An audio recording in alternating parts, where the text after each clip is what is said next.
I'm going to shoot an episode of The Boys Zomet with Kasuku, and I read out letters of boys. You are saying boys are actually sexually harassed. Very many of them. Boys are sexually harassed. Very many. Fetuwera ku stage wano. Juzi mwana wa muimbi wa Nigeria Ruga. Yali ayimbo mwana namukwata mu balls. And everyone was laughing about it like it's funny. But omusajja akwatako mu skati y'omukazi. It will be condemned. So people, the public itself has, there's a way it is making fun of harassment of males. So sagala turaninge the other issue of okuloza nti abasajja are not hurt as well. Can I say something? Men are going through challenges also. Can I say something? But there are two things that are happening here today. After this WhatsApp groups they are put for men, when Sanzebalo ya n'abantu abalala actually abakulu, ne samples ezimu zibalaze ez'abakyala abusing. For a long time, ensonga eno yahaji illicit sanity in our country. Abantu okumanya nti even men are hurting, but they come out because they are men. They have been raised up, turned as a man. And because of that, many men have been silent. Now, women have taken that as an opportunity to make sure they put you down. Women are busy in competition with their men. The issue is not submission. The issue is, how do I put his ego down? How do I break him down? How do I bring him down? How do I? They don't care. And I'm telling you, after listening today, this evening, employer submission yomusajja omuloya ne Dr. Omu, I'm rethinking so much of many things that are happening. People are there. Women, when they come to courts of law, they are the one to be listened first. But there's going to be revision, even the courts of law, even the parliament. I think the Olamateka are protecting Atabasajja. Now but kids of boy child has been abused. Boy child is not thought about. Women have become so selfish, self-centered. It does not go and fit to their thinking. They think. Then men have just to follow the suit. And I'm thinking, if women are still having that kind of ideology, they must rethink back. You must rethink back.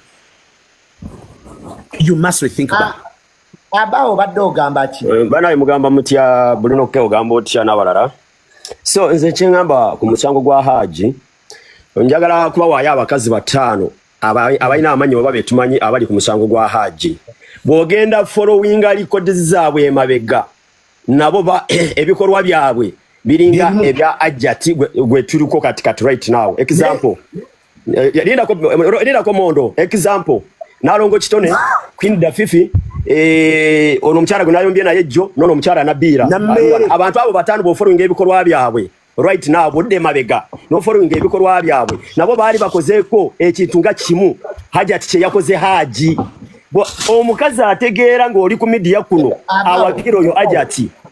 Abaaho damu bamenye tetubawulira akazire mba kumenyere mungi nalongo kitone Queen Dafifi obaye Queen Dafifi omukyala gwe nayombye jwe muwala wa minister ono omukyala ali wano simanye honorable atayita mono honorable Nabilah omulala yani abantu bali bakazi batana balina amanya abali emabega wa Hajati bo following records zaabwe nabo balina ebikolwa bibimu ne Hajati kati kogamba bagenda kujja wano ku media kutugamba ki Abaaho lekera okogera ku bantu owaye nze fa example size wano kwekwekerera gwe baba wekwekwerera gwamanyi nze nkuwa example anti tuli ku mazima reality okiwulidde ebikolwa Hajati bye yakora nabana abakyala betumanyika abali musango abali ku supporting Hajati era nabo bye bakola nabali ku supporting Hajati abakyala betutamanyi bali eyo nabo era nabo babasajja balubirira kutwala bintu by'abasajja batimba gamba kino temujja kubba Haji fete tumina ko Luganda tetumumanyi webuze lwache ensi yonna eri mabegawe Katonda yalamula musajja oyo yagenda ko Makka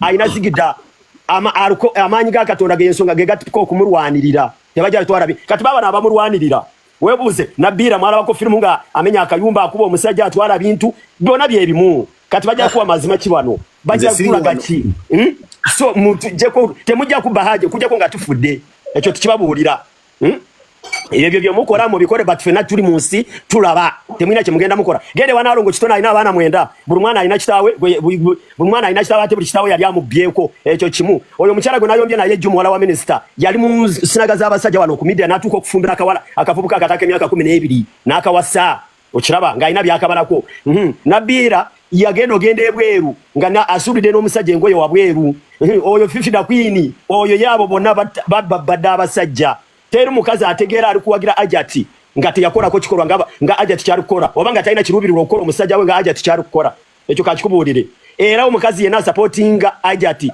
fete tukubalera ne kusinkana kukuba okwekweka nga nakola bo supportinga n'oboba girlfriend wange ngo supportinga ajati kugoba ekyo kakikubuulire so bana ebigendererwa byabwe byebigule ajati ozi n'ekirala wamalize ekyenjagala okubagamba byaweddewo ebintu by'okuwaayiriza abasajja ne mubakuba tugenda kulwanira ng'abasi. Yes. Fe tugenda sima bagita do mu ministry oba biki ebyo tugende mu government babi registering nafe tufune obwenkanya tubeere eyo mutufugo oba mututwalawa nafe tufune obwenkanya ng'abasajja. Katoleze ku mukyala Nabilah. Ayogere. Ajeje mute. Atunyonyole baya lwaki amukasukire ngoyo wabweru.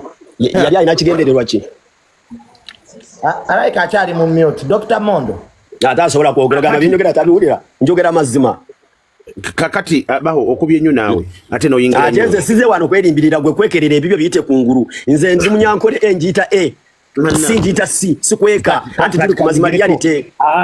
Nedda ate tojja kuvurunga hodane Nabilah. Si kuvurunga mubuze te yakasukira omusajja ngoyo wabweru tebyali mawulire. Byali bibiri. No, anti owaye twagala mazima. Kasuke ebyo byagwa banna. Ate byagwa siye tulike bya haja te sawa zero. Yakikola kyagenda mawulire twakiraba tebigwa bisigalayo genda olabe enkotiza nalongo kitone. Lwaki mukufera oyo Bruno Kenya yakwana abakazi be mu Burungi abakolera emidala gya chapati bavudde banoonya kusimpase ku mawulire baagala mu babo bamanyi nti bali bakwanidwa mutabano wa Sudiri kana yeyiya okiraba baagala kulabisa bakolera emidala gya chapati ne bajja ku media ne banoonya simpase nga baagala mubba lwakuba ina erinnya bone beera bintu gwe bafunye mutabano wa Kiridda wasi mutabano wa Sudiri nawe malaya yabba sente zo nagano kuwako byogere wamabbawo waliwo ne yajje wange nabane sente zange natega kamera bana abakazi musana kugenda mugeyena nobogenda mu byafaayo abakazi omwana yabba sente za Abaaho nagano muwako byogere natega kamera kati yogera kwabo naye toyogera ko nayo Nabilah tomwogera ko obadde kinawe Mondo bwoba okwana Nabilah gwe gwamanyi nawe ffe tulwana okwogera mazima lwaki mwagala twekwe kino musango tuliko guli international tetukwekerera Mondo njagala nkubuulire bombo mukwano mukwane ffe twogera mazima Nabilah luwano nga example kuba yali katuuti yakasukira omusajja w'engoye wabweru sole tugina yonna mu video tetukwekerera Bruno Kagwano yakolera omukazi omudala gwa chapati gibekwana tetwaliyo n'amanika mawulire nga amusubiramu obugagga n'obugagga okiraba Bruno batayina n'abantu gwe yafuna simu tano Sudiri so mutuleke mu banayi mutumazeeko emirembe ffe tugwanya obuwala nobutubuzabuza butubye butuliride transport buli kimu n'omujuzi yanziriza emitwalo gyange 2 ne polisi yali egenda wuwe n'azinziza emitwalo 2 ekyo kankikubuulire teyajja Mcha Franka Abaaho gamba otya Junior gamba otya genda wamma Black Panther tandikirawo bannange nze Black Panther Africa ntuusa okwebaza kwange mwenna ttiimu aji mbeebaza nnyo okubeera nti mulwaniridde eddembe ly'abavubuka wamu n'abaami abakulu tuve mu kutyoboola abasajja awatali basajja tetugenda kubeerawo tetusobola kweyimirizaawo ngaffe ebitondab'eddembe naye Pastor Mondo si mukuzi ono alina akasente kakakoze omuwulira mwana balina amagezi nze mbeebaliza ddala temujjangu okwo kino kituwe ekyokuyiga ffenna abawala abakyala kituwe ekyokuyiga tutuule wansi tulowooze kino ekifaananyi aja kityaleese mu mawulire tukiyigiremu wamma nze mbeebaza mwenna abalwaniridde eddembe ly'abasajja mwenna kababe abakazi abakazi abakooye oba abalowooza nti ne bwolaba ekituufu mu mawulire kuba ebigambo bivamu ajati yennyini nga yafuula ebintu naawe funa ekyokuyiga ne oba mukoowu nnyo naye manya omwana wo gw'ozadde oba abaana ba bali mu age eyo 18+ gw'ozadde bagenda keera enkya bakuleetera omusajja agenda omwana oyo muyisa atya omusajja agenda omukazi agenda yisa atya omusajja oyo tomulaga image embi ku ssaawa eno onsendala you are guilty until you prove yourself innocent. That's the law of other countries. You are guilty until you prove yourself innocent. Neteka lya Uganda lyo ddungi you are innocent. Kakati, it is evidence. Bino sibya kubandulu omanyi omusango gwaji ne yaja gwayingiramu abatasoma abasingo kuba musango gwaji ne yaja tebalina na baluwa ya mujiji tamanyi na what is crime in full atadde wakatebe naye awe ensalaye. You find somebody cannot even write her name. Abulira abantu omutemu yani abasoma tuli wano. I did psychology. I did 36 papers at the university to study the human brain. I'm here. You are not using me. Omanya chise Uganda basiru mweyonged. The idiots are many. Omuntu tasenya na manyu ali ku court. Tugenze ku court kulaba musango. What are you doing at court? What are you doing at court? Court yali ejjudde abatalina mirimo, jobless people. What are you doing at court? Mwena abagenda ku court ku musango gwaji ne mwali mukola yoki. Jobless. Tebalina mirimo, banonya shares, banonya nomuganda ebyo yogera ko bimanyi. Do you even know what you are talking about? Bonna babuza bagenda ku court, where are you there? The question is, where are you there? Kati byo yogera obijawa. The fact remains the fact, all of us were not there. Nga aje akwata omwana. Mmesango amazima ge gasoko kufa. When we study psychology, the first person to die in any case is the truth. Amazima ge gasoko kufa. Ebikazi ebisiru. These idiots abalemedde obufumbo bere ku court biwanisa amabere. Hey, tose kulanira haji. Are you stupid? Are you normal? I state attorney. Are you lawyer? Are you the state attorney? Are you director of side? Why don't you arrest these idiots? What is the IGP doing? What is the police doing? You have unemployed people at the court. Bakubisiza na masati. Equality. This is a court process. This is a court in process. What are you doing at court? Are you the witness? Please, judiciary, muteke requirements ez'okujja mu court. Because fabasoma really chitukwasa ensonyi. An idiot comes at court to make a noise. Is not the witness, is not the judge, is not the state attorney, neither is it the prosecutor. No chibuza byo yogero bimanyi byasamiridde. Bibyo byasamiridde. Just temuyina byakola. Are you related to Haji omina ko Luganda? Bonna tebalina mirimo. Abagenda ku court, they are jobless. Let me tell you one thing. Nebwe mukubisa amasati 15. The judge will base on evidence. Nchidemo chiwulire. Nebwe munaleka na Haji teyaza musango bayaguza. That's all nonsense. The evidence will prevail. Abatasoma nkibadiremu. Na tonna yasama. Kugenda ku court nga nebyo genzeeko tobimanyi. You can't even spell the word crime. What are you doing at court? Mwali mwetaaga okuba emiggo.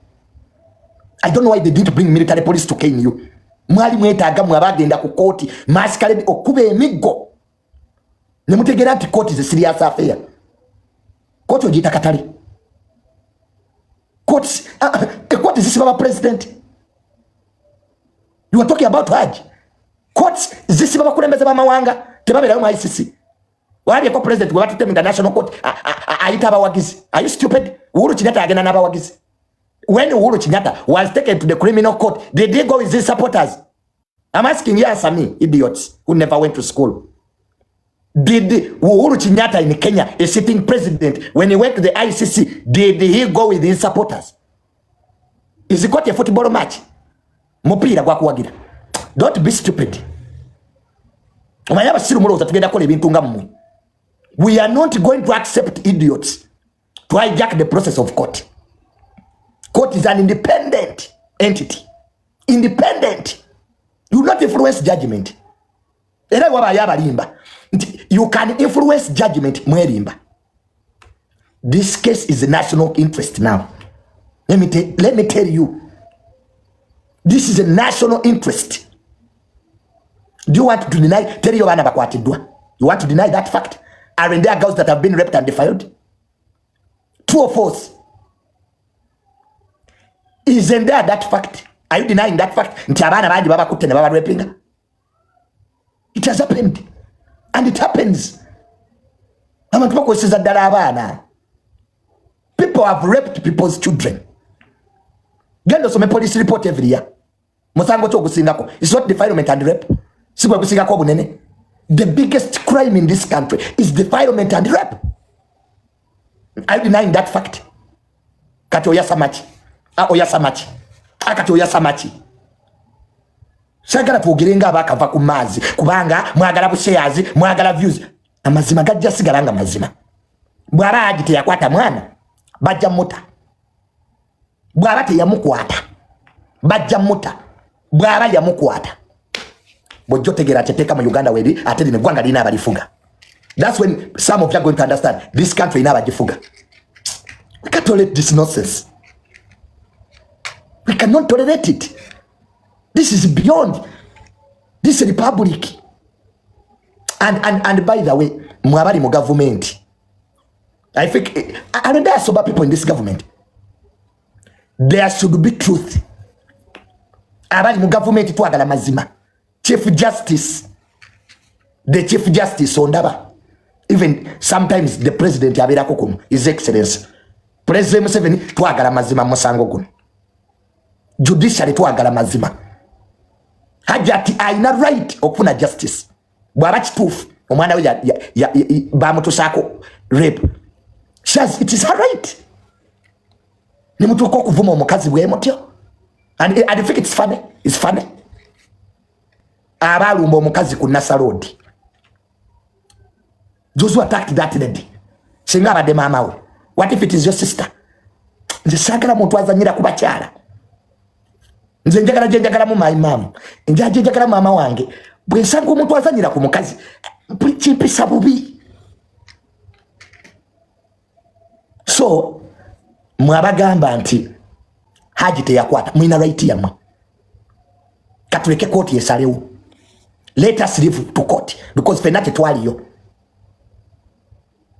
Let us leave the judgment to court. Mwena abogera wano nange nga kotwalide saliyo. Eraze sina ludda.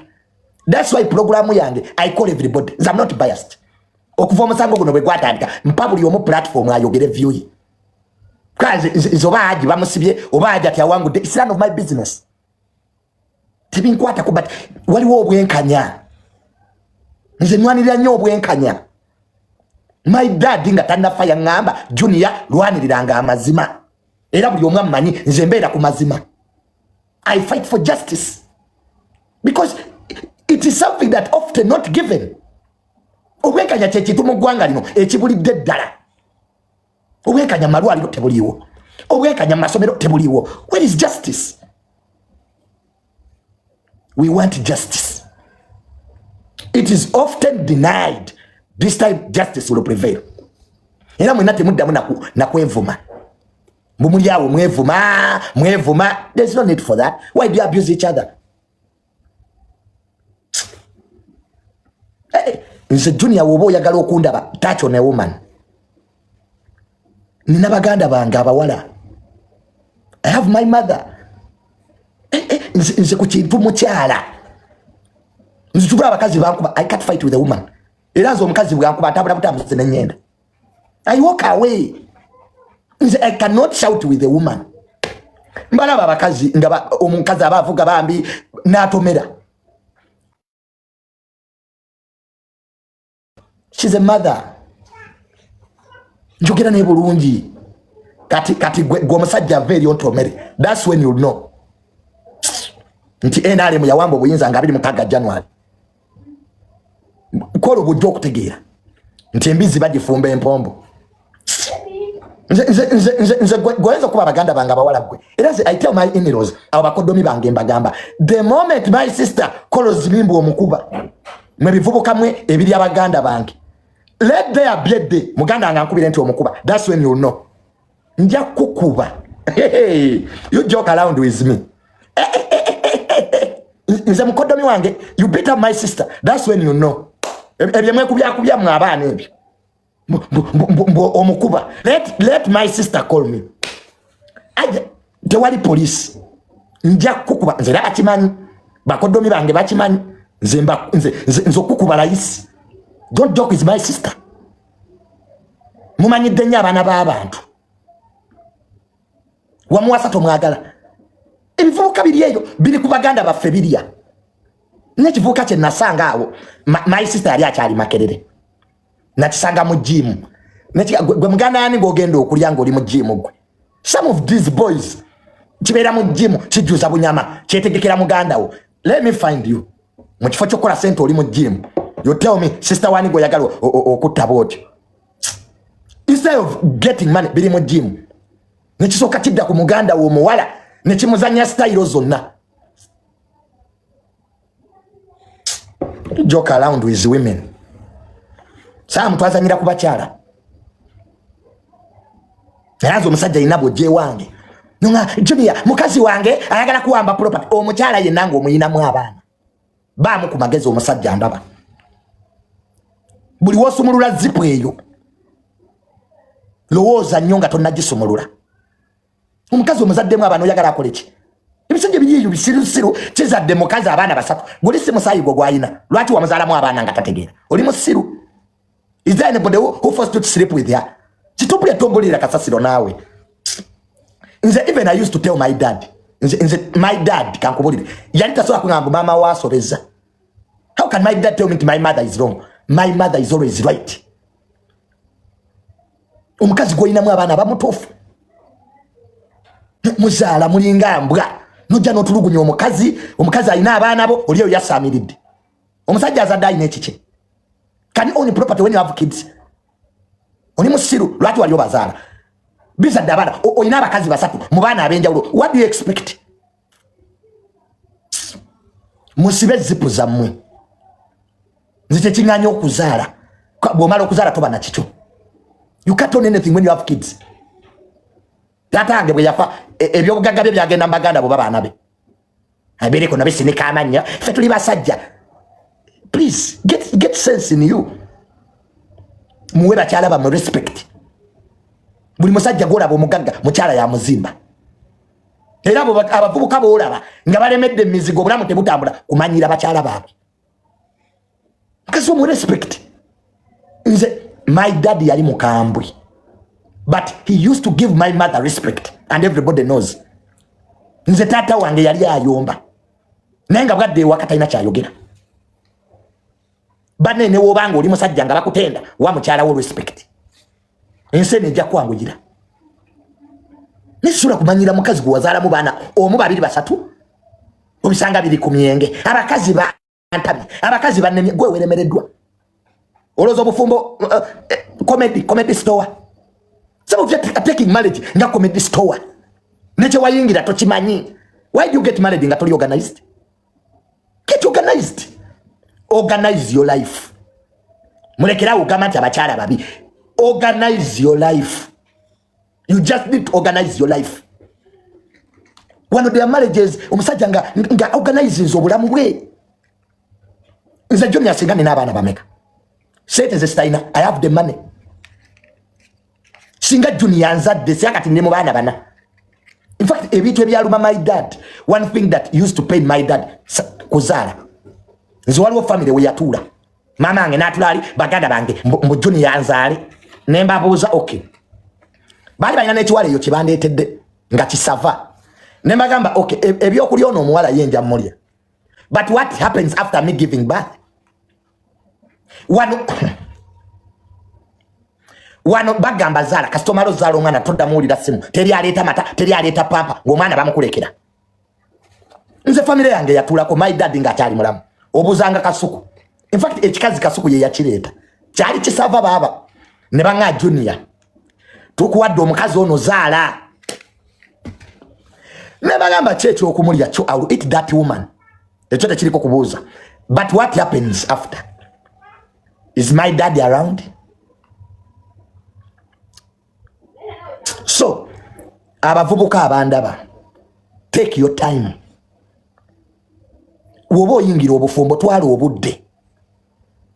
Londo omukyala wekanye ne abana muvudde ku university toyina mulimu ozadde. Are you stupid? Peer pressure gundi yazadde nange kanzaale. Gwe tunuli abagagga mu Uganda balina abana bameka. President Museveni afuge gwanga no ayina abana bameka. Dr. Sudiru ayina bameka. Kati gwe munaku gwe chechi kuzaazanga embwa. Why producing like rabbit? When the rich people have few kids. I don't know what's wrong with you. Abagagga mu Uganda balina abana bameka. Gwe nga tonnazaala. Osokozalenga akamyu. Amale otandike. Women are bad. Hey, women are wrong. You are the one who has a problem. You think amakaga haji mwenzera okutabuka haji ye mutufu. Please, there is a problem. Buli wasanga amakanga gatabuse. Waberawo problem which needs to be addressed. When you find a marriage ngetabuse, there is a problem. And that problem needs to be addressed. Kati haji mwenzera mbu yategeera. Nesekereko mama, fetu badde mu families, we know these things. Everybody has a family. At every family in every every family has problems. Icho tochera biranga. Te wali family kunsi kuneteredde. Buli family erina ebizibu byayo. Ezimu zibikako. They pretend te wali kiriwo mehenge kiri munda.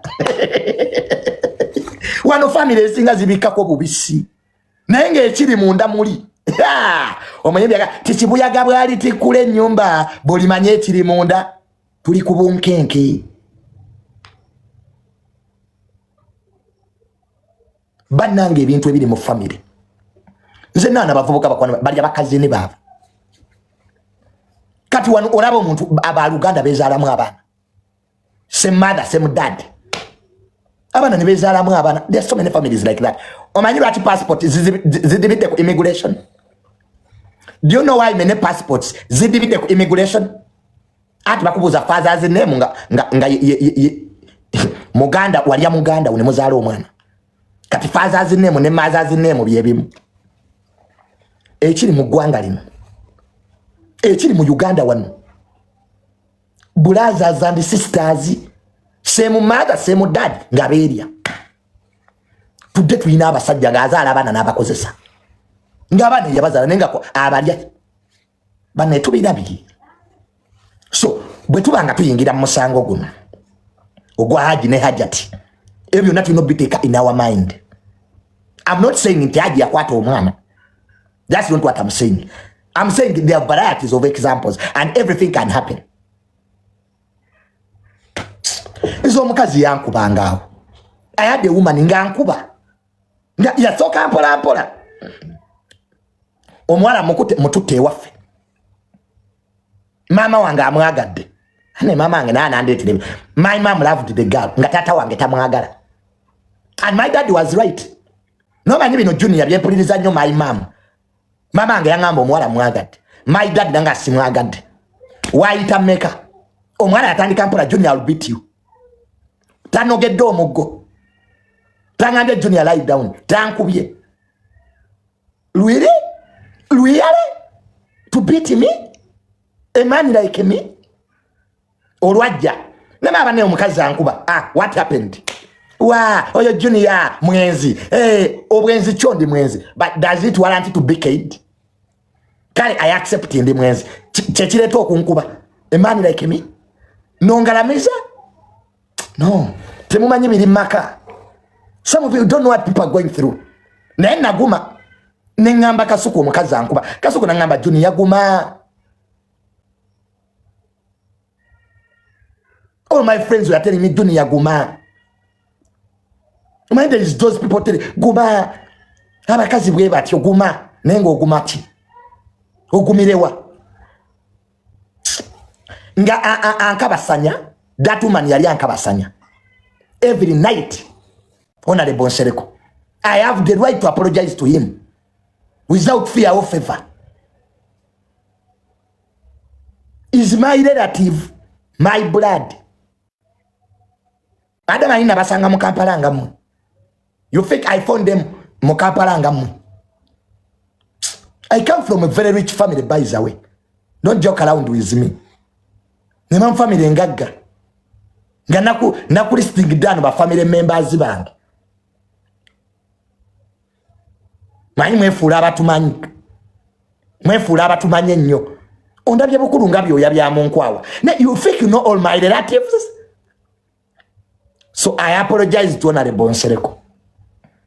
And I did it willingly. Nze sikiriza mu kuvoola abantu. We can have different opinions, but respectfully. Kafena ebintu tubiraba bulala. Animal psychology is normal. Fena tulina kubanga tukanya. Fena tulina kubanga tukanya. Munsi kiri normal. Yes, I have nyenda kusabira my dad, Director Male Mirundi Senior. Bwejiweze myezi ebiri bukyanga ava mu nseno. Twina yo kusaba nga 24 November. Ekyengera mark the location. Okusabira tata wange kuli Kyengera. Ekifo mark the location. Mwemwe naba najja, those who want to come. I'm going to pray for my dad. Mark the location tuli Kyengera nkizemu. Goba inajo yagala okulaga genda. Zigaye tuli Kyengera. So that's where okusaba je kugenda okuba.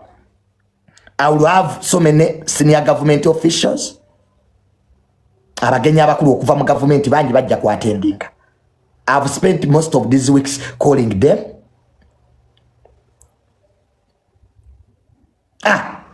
Atera kwe kuli birthday yange. Tusooka mu kusaba okwebaza Katonda. Kitegeera. Nebaza nnyo boys dormitory Kasuku ali UK. Bangi mumbuziza Junior watugamba ogenda kujja UK. No, I'm traveling soon in the coming months. Nenga plan ndi mukuza Kasuku ye yansose yodda. Mwena abayina amabugo gange mugawe Kasuku. Those who still have amabugo, give it to Kasuku agalete. Jali UK Kasuku. He traveled to the UK. Nange nzija. Birthday yange nayo tujaba nayo. Those who want to be part of my birthday, I'm celebrating 28 years. Emyaka 28. Na eno bambi nkuze. Junior kati nkuze. I'm celebrating 28 years. Never zanyo dormitory abana abo bangumeza bambi. Ever since I lost my dad, Bruno K, Sharon, Frank Antambi, Kasuku, Lily Pazzo, those guys have been there for me. And I know even when my dad is not around, there are people I've been with. So please give them a bottle of thanks. Okuvainafirwa my dad. Kale ogamulekwa tebumpishiza bubinya. Nga abantu mwali mu ngamba. So many people used to tell me, Junior tata wafa ogenda bona. Sinabona. Actually, I'm even disappointed. There were people who are telling me, nga my dad is not around. I'm disappointed. Sinaba. Guys, I'm disappointed. Sinaba kubona. Like, ntandi kadi. Like, when am I starting? Many people used to tell me things. Gwe Junior, tata wana vao. Ojalabe nsi. Nindansi sijidaba. Where is the world? I'm at my home playing sex. Where is it? Abanuka mwinaga boza agechisiru. Era gwe Junior, ojategeera abantu baliwa. Ngasi nabategeera. Guys, I'm disappointed. Ukubona abona kutandika di. When am I starting suffering? Nesekereko mama mutabani wa Florence. Mbwene nsinzibu. Ngasi nagira babwezi buwala. Why has the world not become difficult? Is it still faking itself? Abuna nesekereko mama. Gwe Junior mumanyi oba olira molire. Do you know me well? Gwe Junior, tata okafudde ojabulwa kyolya. Me son of Mirundi. Mbulwe kyendianze. Mutabani wa Florence nze. Mama nesekereko nyabo zijje zimbye mutabani w'omufu. Even my dad knows I can't suffer. Eto yava watch ticket. Gwelindirira luluwo. Wala tabamu mwina bi experience bye muyisemu mu bulamu. You have gone through bad experiences and then you think we are also going to go through the nedda mukwano. Goba kitawe yafa mwabona fete tunaba. Experiences zitwaleke walala. He said, Junior, me when my dad died, but now I remember that time it was hard. Nze teri hard. Teri hard.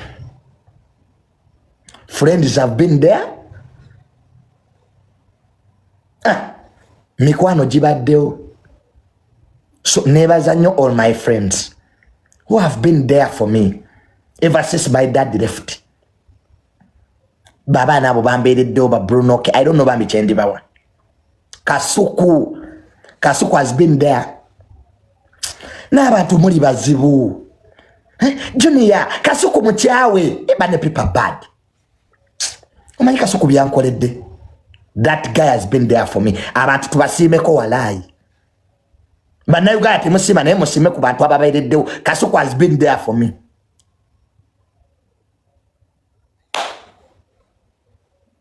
Has been there.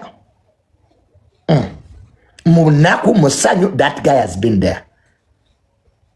So, never YouTube babambi bonna, those guys, the media personalities. Umaenza nafuno mukisa, people love me. Nza bantu banjagala, bantegera tisina magezi. Umaenza mu Uganda weyagala bantu bakwagale, wefula atategera. Kati nze mwantegera sina magezi. Hewe mpiri omuntu wange, kijuni yecho kisiru iye kitufu. Ndi musiru. Era nze obusiru bunyambye nnyo. Kale tewali asitula kuddawa gaye mu junior yakoze kino sina magezi. I'm stupid. Naye wano wefuula ategeera abantu bakwagala. Abannayuganda baagala nnyo abantu abatategeera kati nganze. Bajja kubeerako bambi ekisiru kyaffe ki junior iye. I'm senseless.